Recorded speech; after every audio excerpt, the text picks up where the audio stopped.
അപ്പം ഈ പ്രേതങ്ങൾ യഥാർത്ഥത്തിൽ ഉണ്ടോ? പ്രേതങ്ങളുണ്ടോ ഇല്ലയോ എന്നുള്ളത് വളരെ വലിയൊരു ചോദ്യമാണ്. പ്രേതങ്ങൾ കണ്ടിട്ടുണ്ടോ ആരെങ്കിലും? ഞാൻ കണ്ടിട്ടുണ്ടോ എനിക്ക് സംശയം. കണ്ടവരുണ്ട് അത്രേ. ഈ കണ്ടവരുടെ എക്സ്പീരിയൻസ് ആണ് പ്രേതമുണ്ട് എന്ന് പറയാനുള്ള ഏക അടിസ്ഥാനം. തീർച്ചയായും അല്ലേ? പക്ഷെ കണ്ടവരെ കണ്ടിട്ടുണ്ടോ കണ്ടിട്ടില്ലയോ എന്ന് നമുക്കറിയില്ല. അത് പക്ഷെ അവർക്കറിയാം. അതാണ് ഒരു പ്രേതകഥ പറയുന്ന ഒരാള്, അയാൾ പറയുന്ന എങ്ങനെയാണ്, ഒരാളിങ്ങനെ പറഞ്ഞു, മനസ്സിലായില്ലേ? അത് അയാളുടെ അനുഭവമല്ല അയാൾ പറഞ്ഞു. ആളിങ്ങനെ പറഞ്ഞു, കണ്ടവരുണ്ടത്രേ, മനസ്സിലായില്ലേ? ഉണ്ടത്രേ. അതായത് ഒരു 90% കണ്ടവരുടെ അനുഭവമല്ല, കേട്ട അനുഭവങ്ങളാണ് ഇവർ പറയുന്നത്. അപ്പൊ പ്രേതത്തിനെ കാണാൻ പറ്റില്ല, കേൾക്കാൻ പറ്റുമെന്നാണ് താങ്കൾ ഉദ്ദേശിക്കുന്നത്? അതെനിക്ക് അറിയില്ല. പക്ഷെ കണ്ടവരെക്കാൾ കൂടുതൽ കേട്ടവരാണ്. കണ്ടറിയുന്നതിനെക്കാട്ടി വലിയ സത്യം കേട്ടറിയണം എന്നാണ് പ്രേതത്തിന്റെ കാര്യത്തിൽ. തീർച്ചയായും. കാരണം പ്രേതത്തിനെ കണ്ടതിനെക്കാട്ടി കൂടുതൽ ആൾക്കാർ കേട്ടിട്ടുണ്ട്. അതെ. അതാണ് നമ്മൾ പ്രേതത്തിനെ പെട്ടെന്ന് കാണാത്തതല്ലേ? തീർച്ചയായും. കേൾക്കുന്നത് അതുകൊണ്ടാണ്. കൂടുതൽ നമ്മൾ കേട്ടിട്ടല്ലേ ഉള്ളൂ പ്രേതത്തിനെ പറ്റി കേട്ടിട്ടേ ഉള്ളൂ. പ്രേതത്തിനെ പറ്റി എന്തുകൊണ്ട് നമ്മൾ പ്രേതത്തെ പറ്റി കേൾക്കുന്നു, കാണാൻ പറ്റുന്നില്ല? നമുക്ക് അങ്ങനെ ഒരു കാര്യം ഇല്ലാത്തതുകൊണ്ട്. പ്രേതത്തെ പറ്റി ആരെങ്കിലും പറയുന്നതുകൊണ്ടായിരിക്കും നമ്മുടെ പ്രേതത്തെ പറ്റി കേൾക്കുന്നത്. അത് ഓക്കെ, അതെനിക്ക് മനസ്സിലായി. പക്ഷെ അങ്ങനെ ഒരു സാധനം ഉണ്ടെങ്കിൽ നമുക്കൂടെ കാണാൻ പറ്റണ്ടേ? നമ്മൾ കേൾക്കുന്നുണ്ട്.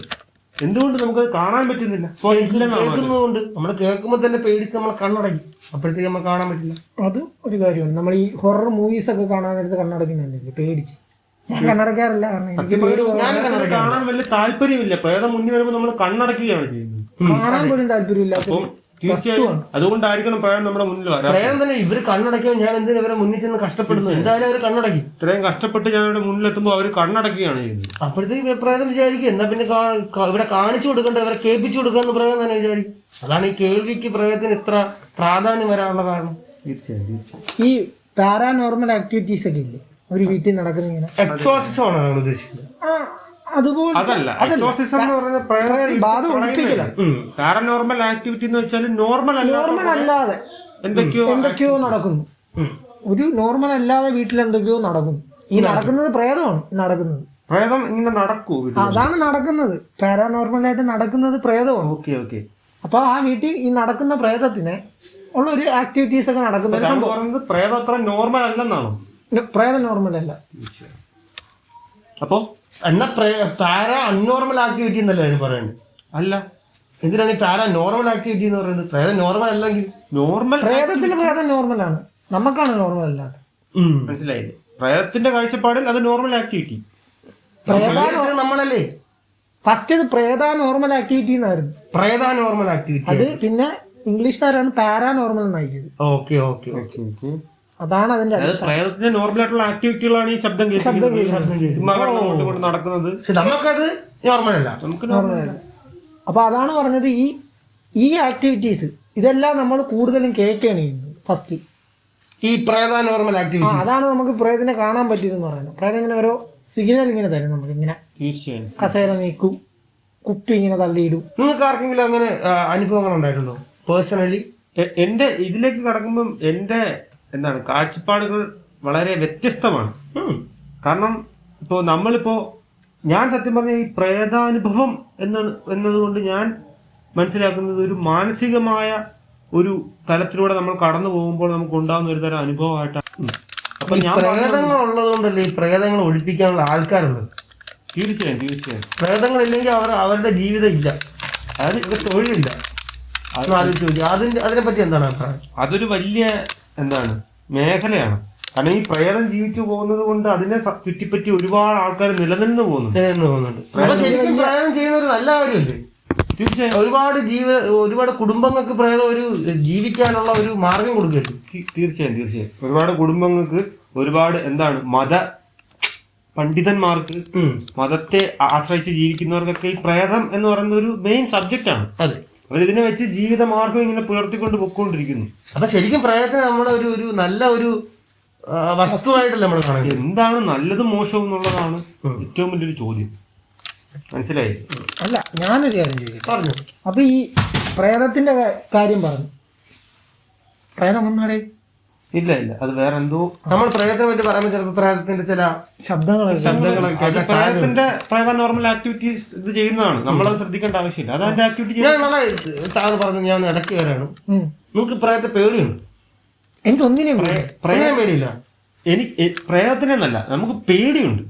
ഞാൻ പ്രേതത്തിനെ പേടിയുണ്ടോന്നാണ് ചോദിച്ചത്. പ്രേതം എന്ന് പറയുന്ന സാധനം ഉണ്ടെങ്കിൽ എന്ന് ഏറ്റവും അധികം എന്താണ് ആഗ്രഹിക്കുന്ന ഒരു വ്യക്തിയാണ് ഞാൻ. എനിക്ക് കാണാനാണ്. ഇപ്പോഴും ക്വസ്റ്റ്യന് ഉത്തരം വന്നു. പേടിയുണ്ട്. താങ്കൾ ഇതുവരെ പറഞ്ഞില്ല. പ്രേതത്തെ പേടിയുണ്ടോന്നാണ് എന്റെ നിസ്സാരമായിട്ടുള്ള ചോദ്യം. പ്രേതത്തെ കാണാൻ വേണ്ടി ആഗ്രഹിക്കുന്ന ഒരു വ്യക്തിക്ക് പേടിയില്ല. പക്ഷെ പേടിക്കുന്ന എപ്പോഴാണ്?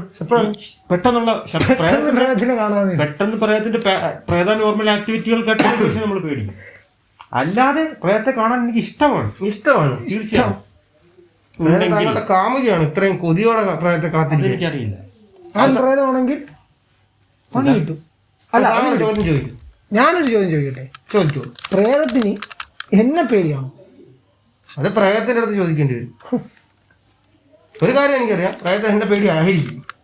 അതെനിക്കറിയാം. അല്ല, മറ്റേ പ്രേതത്തിന് ഒഴിപ്പിക്കുന്ന ആൾക്കാരെ കാര്യം പറഞ്ഞില്ല. അതെ അതെ. അവരെ പ്രേതത്തിന് അവരെ പേടിയാണോ? സത്യം പറഞ്ഞാല് അതൊരു ചിന്ത. അതായത് കള്ളന് പോലീസിനെ പേടിയാണ്. കള്ളനുണ്ടെങ്കിലേ പോലീസിനും ജീവിക്കാൻ പറ്റൂ. ഇവർ തമ്മിലൊരു ഒരു ഒരു മ്യൂച്വൽ അണ്ടർസ്റ്റാൻഡിങ് ഇങ്ങനെ പോകും. അതുപോലെ പ്രേതവും ഉണ്ട്, പ്രേതത്തിനെ ഒഴിപ്പിക്കുന്ന ആൾക്കാരും ഉണ്ട്.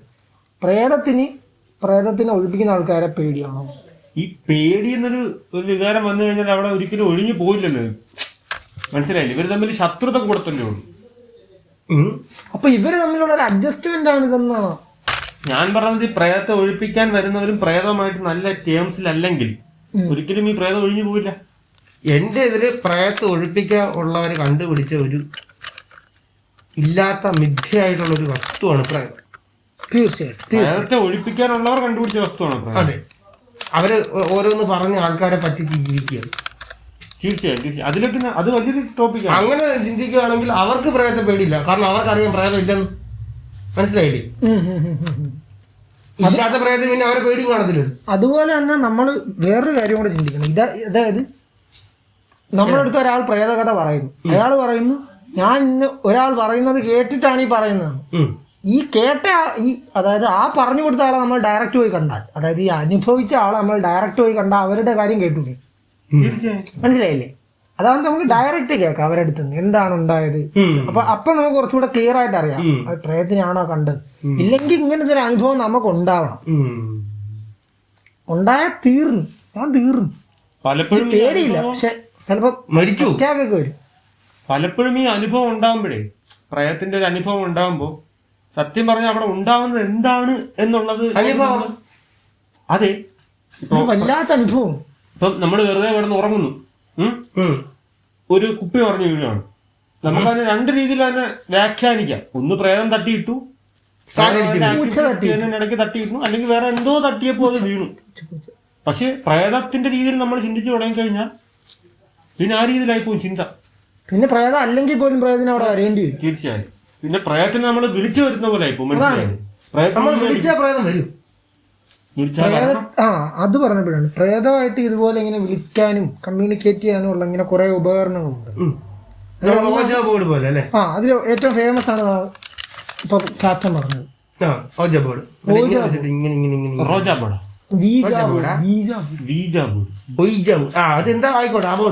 ബോർഡ്. അതും ഒരു ബോർഡാണ്. മനസ്സിലായില്ലേ? അതാണ് അതിന്റെ ഒരു പ്രത്യേകത. എല്ലാ ബോർഡ് പോലെ അതും ഒരു ബോർഡാണ്. പക്ഷെ അതിന് ഒരുപാട് പ്രത്യേകതകളുണ്ട്. ഇതിൽ കൂടെ നമുക്ക് ഇങ്ങനെ ഒരു കോയിൻ വെച്ചിട്ട് ഇങ്ങനെ കളിച്ച് പ്രേതത്തിനെ അവിടെ സംസാരിക്കാം. തീർച്ചയായിട്ടും അതൊക്കെ ഒരു കളിതമാശയായിട്ട് അങ്ങ് എടുക്കണം. ഏത് അതൊരു കളിതമാശ, പ്രേതത്തിന്റെ ഒരു കളിതമാശ. ശരിക്കും പ്രേതം എന്ന് പറയാൻ നല്ലൊരു വസ്തുവാണ്.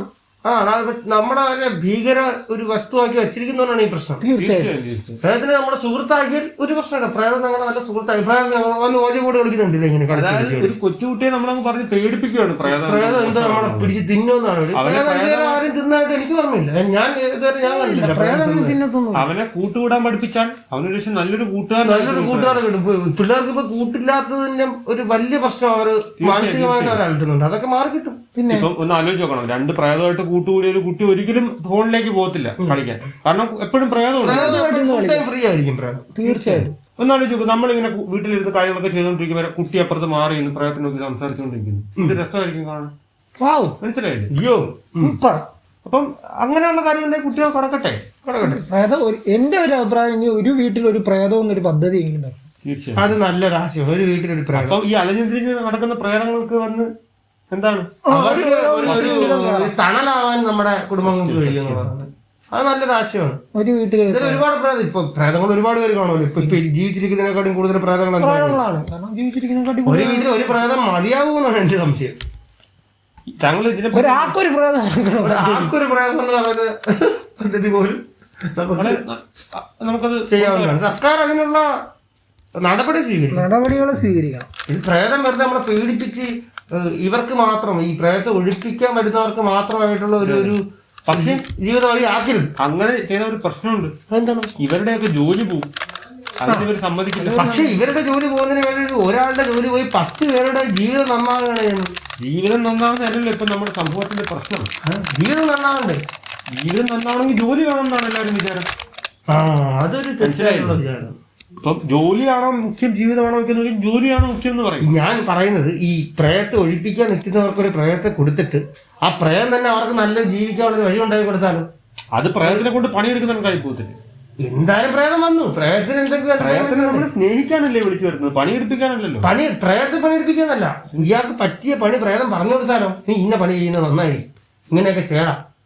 ഇപ്പൊ ഏതെങ്കിലും നല്ല ഐഡിയ ഉള്ള പ്രേതമാണെങ്കിൽ അവർ ആ വഴി കൂടെ നീ ഇങ്ങനെ ചെയ്യാൻ നന്നായിരിക്കും എന്ന് പറയുമ്പോൾ കാര്യങ്ങൾ ചെയ്യാൻ പറ്റാത്തതുകൊണ്ടാണ് ഈ പ്രേതം വേറെ രീതിയിൽ വന്നു വരുന്നത് കാണിക്കുന്നത്. ആ പ്രേതം എങ്ങനെയാണ് വേറൊരാൾക്ക് പറഞ്ഞു കൊടുക്കുന്നത്, നീ ഇങ്ങനെ ചെയ്യാൻ. അങ്ങനെ പറഞ്ഞു കൊടുക്കാൻ പറ്റുന്ന പ്രേതമാണെങ്കിലോ? ഇല്ല, അവിടെ ഒരു വലിയ പ്രശ്നം അതാണ്. ഏതാണ്? ഇപ്പം ബുദ്ധിയുള്ളവരുടെ പ്രേതമല്ലേ അങ്ങനത്തെ പ്രേതമായിട്ട് വരത്തുള്ളൂ. ബുദ്ധിയുള്ളവർക്ക് ഒരുപാട് ബുദ്ധിയുള്ളവരുണ്ട് കാണുമല്ലോ. അപ്പം സാധാരണക്കാരായ അല്ലെങ്കിൽ ബുദ്ധി ഒട്ടും ഇല്ലാത്ത അല്ലെങ്കിൽ വളരെ തലതെറിച്ചവനായിട്ടുള്ള ഒരുത്തം മരിച്ചിട്ട് പ്രേതമായിട്ട് വന്നിട്ട് ഇങ്ങനെ ചെയ്യുന്നൊക്കെ പറഞ്ഞ് എന്തോ ഈ മണ്ടത്തരല്ലേ പറഞ്ഞു കൊടുക്കുന്നത്. ആ മണ്ടത്തരം പറഞ്ഞ മനഃപൂർവ്വം പ്രേതത്തിനെ ചൂസ് ചെയ്യാനായിട്ടുള്ള ഓപ്ഷൻ വളരെ പ്രധാനപ്പെട്ടാണ്. തീർച്ചയായും നമ്മളിങ്ങനെ ചൂസ് ചെയ്ത് എബിലിറ്റീസ് വെച്ച് പ്രേതത്തിനെ എടുക്കുന്നതാണെങ്കിൽ കുറച്ചുകൂടെ നല്ലതായിരിക്കും. അതിനുവേണ്ടി ഒരു പ്രോഗ്രാം ചെയ്താൽ പ്രേതങ്ങളുടെ പുതിയൊരു പദ്ധതി നടക്കുന്നുണ്ട്, അറിഞ്ഞുണ്ടോ? താങ്കൾ അറിഞ്ഞാണ്? ഈ മരിച്ചുപോയ ആത്മാക്കളുമായിട്ട് സംസാരിക്കാൻ വേണ്ടിയിട്ട് നമ്മുടെ ആരായിരുന്നു, ടെസ്ല എങ്ങാണ്ട് അങ്ങനെ ഒരു പദ്ധതി കൊണ്ടുവരുന്നുണ്ട്. എന്താണ് അതിനെപ്പറ്റി അഭിപ്രായം? അത് മരിച്ചു പോയെന്ന് വെച്ചാൽ ആരുടെ റാൻഡ് ആണോ അതോ നമുക്ക് ആത്മാക്കളുമായി സംസാരിക്കാനുള്ള ഒരു പദ്ധതി എന്നേ ഞാനും അറിഞ്ഞുള്ളൂ. ആത്മാക്കൾക്ക് ഏത് ഭാഷ സംസാരിക്കുന്നു എങ്ങനെ അറിയാം? അതെനിക്കും അറിയില്ല. ആത്മാക്കളുമായിട്ട് കണക്ട് ചെയ്യാൻ അത് നടപടിയാവുന്ന കേസല്ല. ഒരു വീട്ടിലൊരു പ്രേതം കുറച്ചും കൂടെ പ്രാക്ടിക്കലി നടപടി ആയി കഴിഞ്ഞാൽ നമുക്ക് അവരുമായിട്ട് കൊളാബറേറ്റ് ചെയ്ത് ഒരു തീർച്ചയായിട്ടും ഒരുമിച്ച് ജോലി ചെയ്യും. അത് ശരിയാണ്. അപ്പൊ അവരത് കണ്ടുപിടിച്ചു, പ്രേതത്തുമായിട്ട് കണക്ട് ചെയ്യാനുള്ള വഴി കിട്ടി. അപ്പൊ നമുക്ക് ചോദിച്ച് മനസ്സിലാക്കി പ്രേതത്തിന്റെ ഒപ്പീനിയൻ അറിഞ്ഞിട്ട് നമുക്ക് ഒരു വീട്ടിലൊരു പദ്ധതിയിലേക്ക് ഇറങ്ങിക്കൂടെ? അത് ശരിയാണ്. പക്ഷെ ഇവിടെ പ്രശ്നം അതല്ല, ഈ പ്രേതങ്ങളെല്ലാം കൂടെ ചേർന്നിട്ട് ഇവര് നമുക്ക് എതിരായിട്ട് വന്നാൽ തീർച്ചയായും ഇപ്പൊ തന്നെ നമ്മളിപ്പോ പ്രേതത്തിനെ കൂട്ടുകൂടാൻ നിൽക്കുന്നത്. പക്ഷെ പ്രേതത്തിന് നമ്മളെ ദ്രോഹിക്കാനാണ് ഇഷ്ടമെങ്കിലോ നല്ല വൃത്തികെട്ട പ്രേതങ്ങളും കാണത്തില്ല ആ കൂട്ടത്തിൽ. ഞാൻ പറഞ്ഞാൽ ഇപ്പൊ തന്നെ പ്രേതങ്ങൾക്ക് അവരുടേതായിട്ടുള്ള ഒരു സംഘടനയും മനുഷ്യനെ ദ്രോഹിക്കാനായിട്ടുള്ള ഒരു അജണ്ട ഉണ്ടെങ്കിൽ അത് വളരെ നമുക്ക് ഭയപ്പെടുത്തേണ്ട. കാരണം ഇപ്പൊ അപ്പുറത്തെ സൈഡിൽ നിൽക്കുന്ന പ്രേതങ്ങൾക്ക് നമ്മൾ ഉപദ്രവിക്കാൻ പറ്റുന്നില്ല. നമ്മളായി തന്നെ വിളിച്ചു വരുത്തി പഠിക്കുന്ന പട്ടിയെ മേടിക്കുന്നതാണ് കളിപ്പോ. എന്താണ് താങ്കൾക്ക് പറയാനുള്ളത്? പഠിക്കുന്ന പട്ടിയല്ല, കടിക്കുന്ന പട്ടി. കടിയാൾക്ക് ഒരിക്കലും പഠിക്കാനുള്ള ഒരു എബിലിറ്റി അത് എനിക്കറിയാം. അപ്പൊ കടിക്കുന്ന പട്ടിയെ വാങ്ങുന്നത് എപ്പോഴും മോശപരമായ ഒരു കാര്യം. അതുപോലെയാണ് കടിക്കുന്ന സ്ത്രീകളെ പ്രേതമായിട്ട് ചിത്രീകരിക്കുന്നതിനെ പറ്റി എന്താണ് അഭിപ്രായം? ഡ്രാക്കുള പ്രേതങ്ങൾക്കെല്ലാം ഒരു അഭിമാനമാണെന്ന് തന്നെ ഞാൻ പറഞ്ഞു. വാമ്പയറിന് മരണമില്ല, അതിങ്ങനെ രക്തം കുടിച്ച് ജീവിച്ചുകൊണ്ടിരിക്കുകയാണ്. ആർക്കും എപ്പോഴും പ്രേതമാണ്. നമ്മളെങ്ങനെയാണോ പ്രേതത്തെ ഏറ്റെടുക്കുന്നത് അതുപോലെ ഇരിക്കും പ്രേതത്തിന്റെ പെരുമാറ്റം. ഇവിടെ ആരും എന്റെ അവസ്ഥ പോലും ആരും മൈൻഡ് ചെയ്യുന്നില്ല. എപ്പോഴാണ് ഇനി പ്രേതത്തിന്റെ അവസ്ഥ മൈൻഡ് ചെയ്യാൻ പറ്റും? ഇല്ല, തീർച്ചയായിട്ടും ഇല്ല. ചത്ത പ്രേതത്തിന് ഒന്നുകൂടെ കൊന്നങ്ങ് വിട്. ഈ ഭൂമിയിൽ വേണ്ടെന്നാണ് എന്റെ അഭിപ്രായം. ആണിയാണെങ്കിൽ ആർക്കെങ്കിലും വലിച്ചു ഊരാൻ പറ്റും, എന്നാലേ പ്രേതത്തിന് പുറത്തൊന്ന് വീണ്ടും കാര്യങ്ങൾ ചെയ്യാൻ പറ്റും. മോഹവും ദാഹവും ചേരുന്നതാണല്ലോ മനുഷ്യൻ. അതൊരു വല്ലാത്ത എക്സ്പീരിയൻസ് ആണ്.